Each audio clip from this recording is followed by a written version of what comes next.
եթե գործիչներին փորձելու լինենք պայմանական դասակարգել, ավելի կարելի ասել ազգային թևի ներկայացուցիչներից էր։ Այո, նա եղել է բոլշևիկ, նա եղել է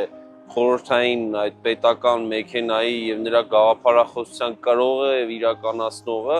բայց միևնույն ժամանակ տարբերվել է մեզ քաջածանոթ այնպիսի գործիչներից, ինչպիսիք են օրինակ Գևորգ Աթարբեկյանը, Ավիս Նուրիջանյանը եւ ուրիշներ, ովքեր ազգային հարցում ընդհանրապես մոտեցում չունեին, նույնիսկ կարող ենք ասել, որ